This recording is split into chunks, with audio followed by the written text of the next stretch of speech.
Okay, pause for a second. Representing yourself in court is already a high-stakes gamble. But doing it the day you face allegations of smuggling drugs into the very jail you work at, that's next-level courtroom chaos. I mean, this is basically hitting self-sabotage on hard mode. All right, and let me move on now. I want to perfect the record just in case it wasn't clear during the bench conference. There was an objection made. Ms. Young wanted to go down a line of questioning related to some previous experiences that she has claimed, specifically, I think, some a form of assault, maybe references to a lack of therapy. And my ruling was that I had not seen any reason or relevance of that. Those sound like arguments of mitigation of why perhaps you're not as culpable as as the state might allege, that you should receive a lesser sentence if you're guilty of these offenses. But the issues here for the jury to determine are the issues of fact, of whether you did in fact commit any of these offenses. And I haven't seen how a previous sexual assault or a lack of therapy essentially bears on determinations of this at all. But if you want to further argue that or be heard on it, now's an opportunity for you.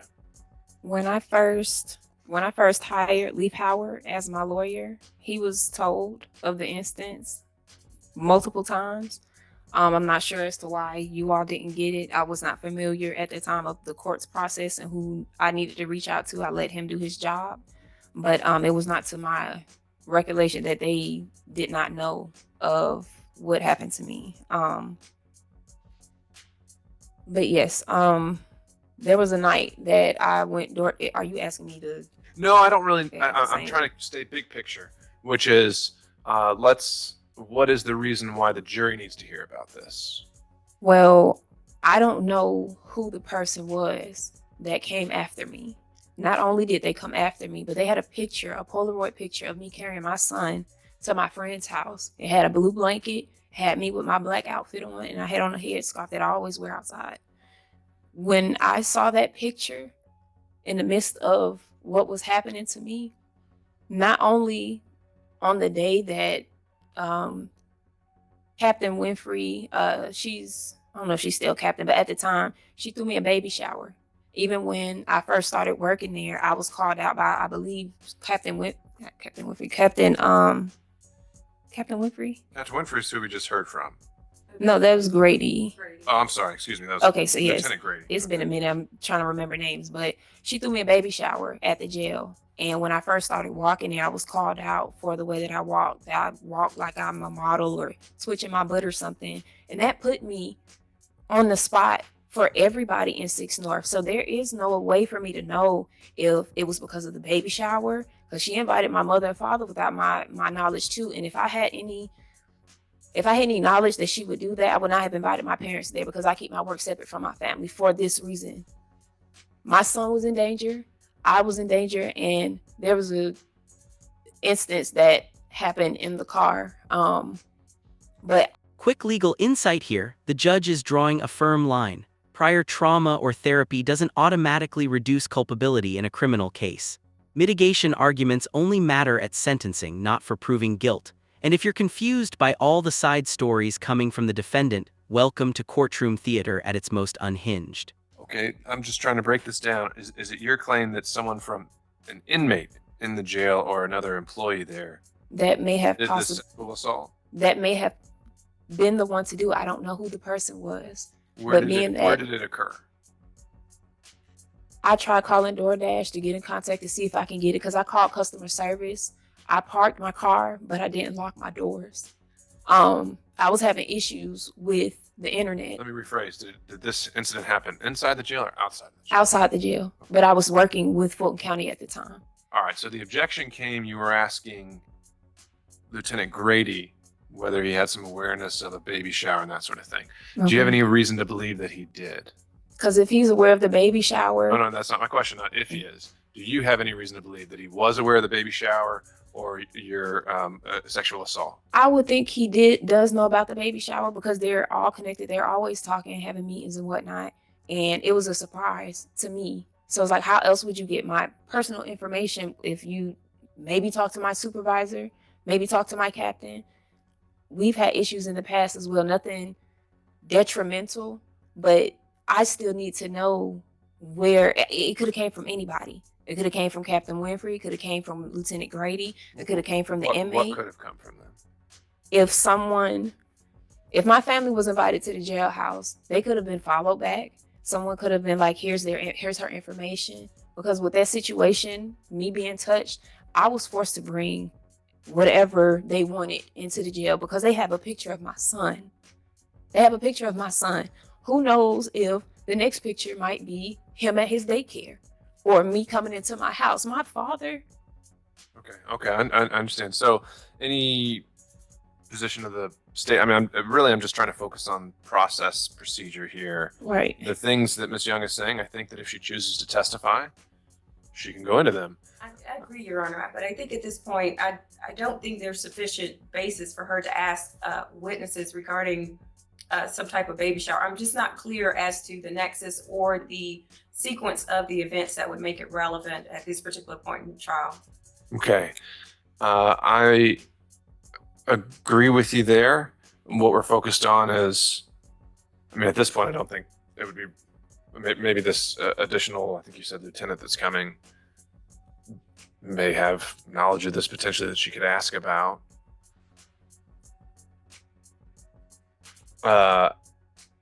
That is the person who threw the baby shower initially. The person who's coming next. Yes.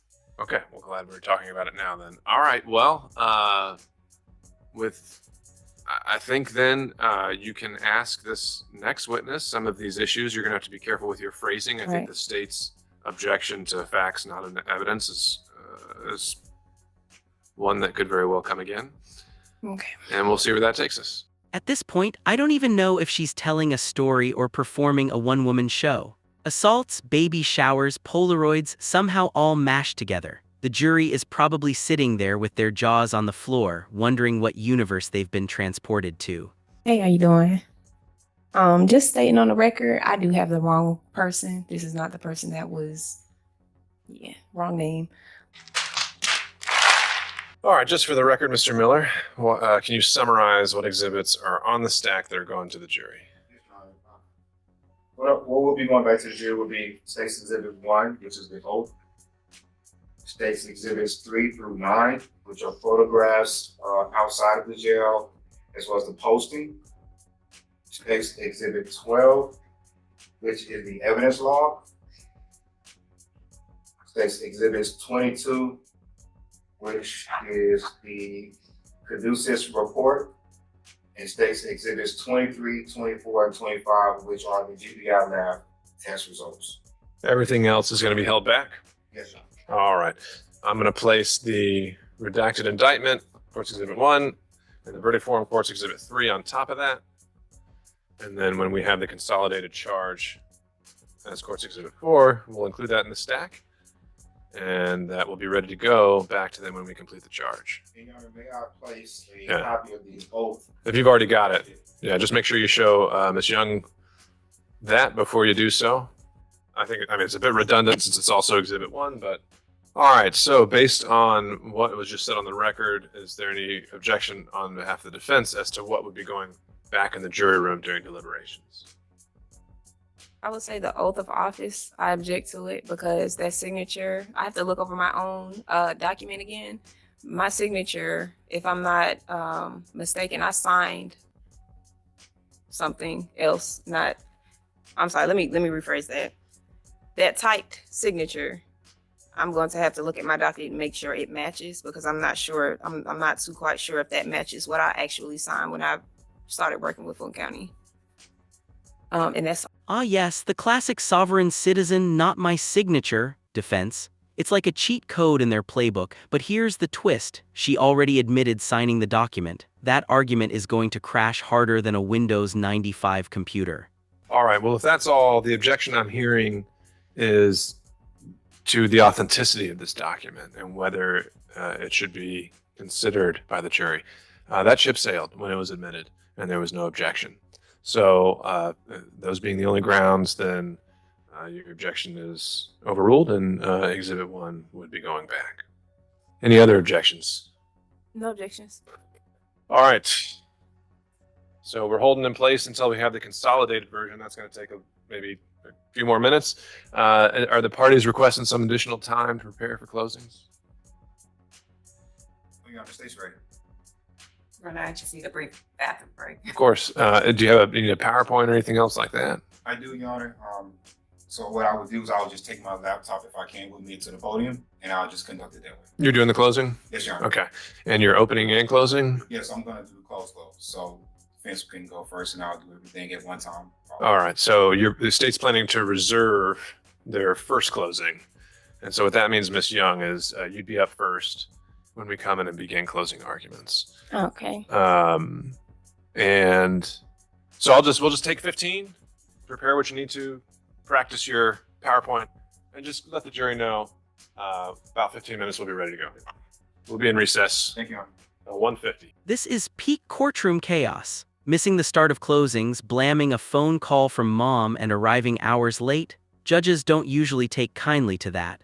Immediate bond revocation and custody is exactly what you'd expect, and honestly, it's the only way to keep the trial moving. All right, we are now back on the record. The time is just before 2:05. It's about 15 minutes past when I instructed the parties to be back at 1:50 to begin closing arguments. The state is present. The defendant is not. I've asked our deputies to search the floor. They have not found the defendant. They've also sent someone into the bathrooms. She is not in any of those. And we are also now trying to make a phone call. The only phone number we have is to her mother, who had previously conveyed a message for us Monday morning to have her here to start trial.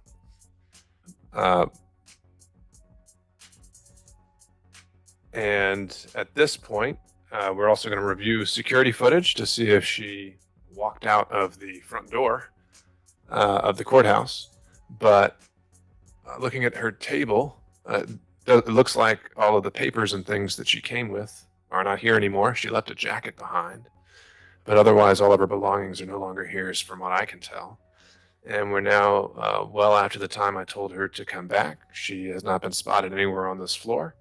And so I believe that she has now waived her appearance going forward through this trial. We can proceed even in her absence under our case law. I would instruct the deputies at any point, if she shows up, she should be let in and she can resume being here. But until she does reappear, we're just going to proceed. So, Mr. Miller, are you still ready for closing arguments? Then let's bring back the jury. Cue the sovereign citizen meltdown. She's trying to argue some secret loophole about equity jurisdiction like she cracked the Da Vinci Code. Reality check. Courts have three main jurisdictions: criminal, civil, and equity. Sorry, no magic escape here, just legal basics she clearly didn't grasp. Anywhere on this floor. And so I believe that she has now waived her appearance going forward through this trial. We can proceed even in her absence under our case law. I would instruct the deputies at any point, if she shows up, she should be let in and she can resume being here. But until she does reappear, we're just going to proceed. So, Mr. Miller, are you still ready for closing arguments? Then let's bring back the jury. Is this for me? Judge, is this hers? I don't know what that This is is. jury charges. Yeah, that's hers. Yeah. Your Honor, Ms. Boykin just went to the office, but she's on her way back now. Okay.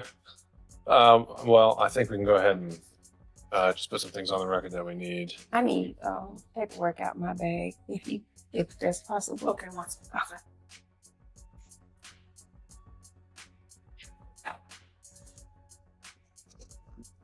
All right, let's go back on the record. And first, I would like to perfect some information we received while we've been here on break during deliberations, which is that I requested Thank you. Lieutenant Lattimore to review surveillance footage to try and help us locate Miss Young, and he was able to see some footage. And so I'd like Lieutenant Lattimore to share with us for the record what he was able to view and what he observed, and then we'll go from there. So you can just describe that for me, Lieutenant Lattimore? Yes, Your Honor. I was able to review footage of Ms. Young exiting the 136 checkpoint at approximately 1:51.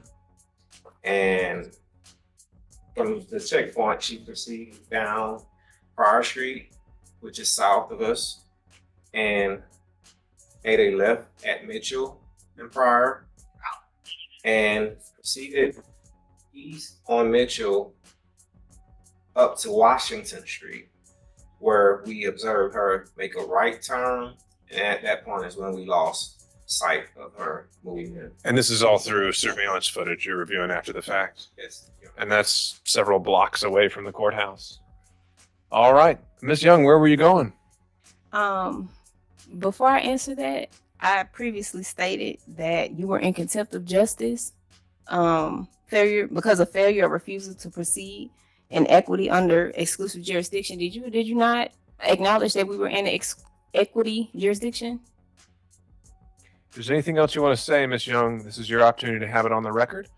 But I'm really not interested in getting into a back and forth. So if you had some kind of emergency come up or something else you needed to address, that's what I was kind of curious about. But otherwise, we're going to move on. I did. I needed something to eat. I haven't really eaten since last night. I'm pregnant and I felt like I was about to pass out a little bit. I did kind of forget what time we had to come back. But I got a call from my mother stating that I was supposed to be back in an hour.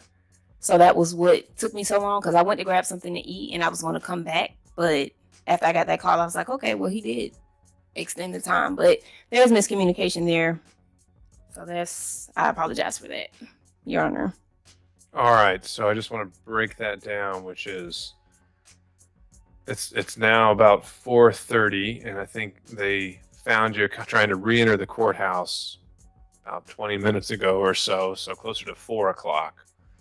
And so you believe that you got a call from your mother saying you didn't have to be back for an hour. And I think we called around 2 o'clock because we were trying to start closing arguments, as I'd indicated. If I can look at my phone records, she called me and told me that I didn't have to be back until an hour because the court, whoever called her. And I've updated my phone number, email address in the Odyssey system. So I'm not seeing why I'm getting reports that you all are calling my mother and my father instead of Speed running contempt charges like a pro gamer. She just earned 2 back-to-back 20-day sentences for interrupting the court. And yes, folks, the judge is not messing around. This is real-world consequence for courtroom chaos.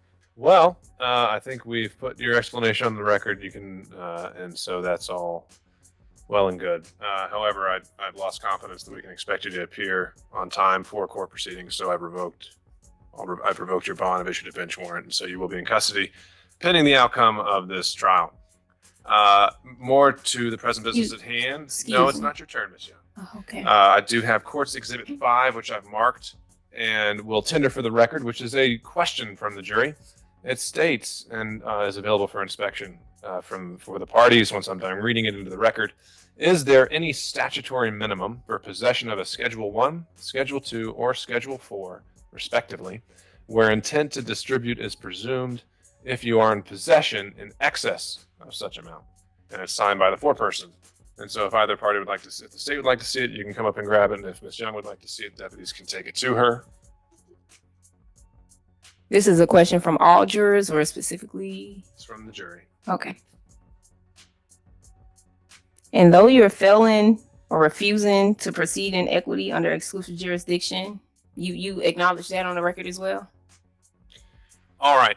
My proposed response to this would be You can't no. deny that injustice. And that I would just write on the note, no, and that we would refer them to their previous instructions. Technically, there is a presumed amount, but that's for trafficking. That's not been charged in this indictment. They asked specifically about the intent to distribute, whether that's ever presumed based on the amount. As I understand it, it is not. So I think it would be an accurate statement of law to say no, and then just refer them to their previous charges. Any input? First from the state. So they say a minimum, are they referencing a minimum sentence? An amount? I take the question as a whole.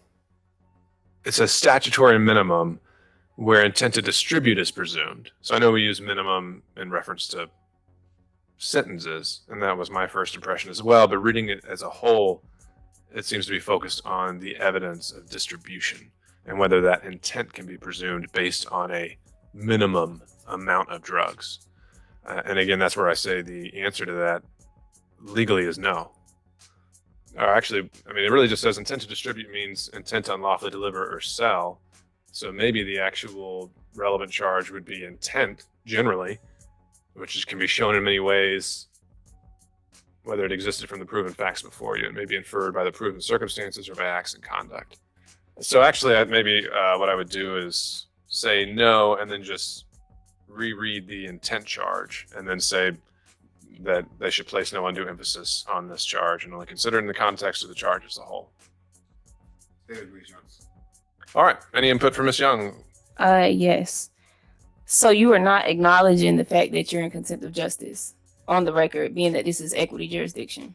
And the plot thickens. Not only was she sneaking drugs into the jail, but now gang affiliation and distributing to inmates enters the picture. If you thought this case couldn't get any wilder, buckle up. This is like a true crime series cranked up to 11. Anything else? No, I need an answer, because being that I told you that your failure or refusal to proceed in equity, being that you acknowledge the equity jurisdiction, exclusive jurisdiction will constitute in contempt of justice, I've tried to show you as respondent to all complaints and questions because of the legal special relationship that I have paid on this account. I was about to go and e-file it into the system. Are you in contempt of justice? Are you recontracting? Are you done, Ms. Young? Are you done? No, I'm not. Are you recontracting the trust? You remember what I told you at the outset of this trial, which is that if we started getting into You it, haven't started answered the interrupting question. me. All right, Ms. Young, I'm going to find you in contempt of court, Are you and I'm in contempt immediately of imposing a justice, 20-day though? sentence, no matter what happens as a result of this trial. And I'm directing you not to interrupt me any further. All right? You asked me a question, but you didn't answer it. I'm So I'm finding you trying in to see how, contempt a as a second judge, time, Ms. Young. That is an additional 20-day sentence I'm imposing. you can do as you please, because at the end of the day, you have no jurisdiction. You are in contempt of justice, Please, if you could and you please cannot escort Ms. Young refuse. from the courtroom. Come I on, find yeah. her as You'll be here on my disrupting our fee schedule. Let me proceedings. put this up. I got that. And you know you're in contempt of justice. It's okay. You'll be here for my fee schedule. All right. We're back on the record. I've been informed by Lieutenant Lattimore that the jury has reached a verdict, and Ms. Young is now present back in court. And Ms. Young, I will remind and direct you once again that there are not to be any verbal outbursts, and I'll allow you to perfect the record at the appropriate time, but that is only going to be when I call on you. So with that, we can bring in the jury. All jurors are present, Your Honor. Thank you, Lieutenant Lattimore. Please be seated, everyone. Members of the jury, I've been informed that y'all have been able to reach a verdict. And if that is the case, it appears that juror number 8 is our foreperson. All right, if you could hand that verdict form to the lieutenant so that I can take a look and make sure it's been completed. All right, and you can hand that back to our foreperson. And sir, if you could now publish the verdict in open court by reading it, you can remain seated and read it into the record. Count one, possession of a Schedule I controlled substance with the intent to distribute. You find the defendant guilty. As to count 2, possession of a Schedule I controlled substance. You find the defendant guilty. As to count 3, crossing guard lines. We, the jury, find the defendant guilty. As to count 4, possession of a Schedule II controlled substance with intent to distribute. We, the jury, find the defendant guilty. As to count 5, possession of a Schedule II controlled substance. We, the jury, find the defendant guilty. As to count 6, crossing guard lines. We, the jury, find the defendant guilty. As to count 7, possession of a Schedule IV controlled substance with intent to distribute. We, the jury, find the defendant guilty. As to count 8, possession of a Schedule IV controlled substance. We, the jury, find the defendant guilty. As to count 9, crossing guard lines. We, the jury, find the defendant guilty. As to count 10, violation of oath by a public officer. We, the jury, find the defendant guilty. And that has been signed, filled in, and dated by you. Right. All right. If you could hand that verdict form back to the deputy so that the state may review it as well as the defendant. Oh, I've seen this. All right. Starting with the state, is there any objection to the form of the verdict? And is there any reason this jury cannot be excused? No objection, Your Honor. All right. And over to Ms. Young. Any objection to the form of the verdict, and is there any reason this jury cannot be excused? There's an object. All You're right. still in contempt of justice, but that's it.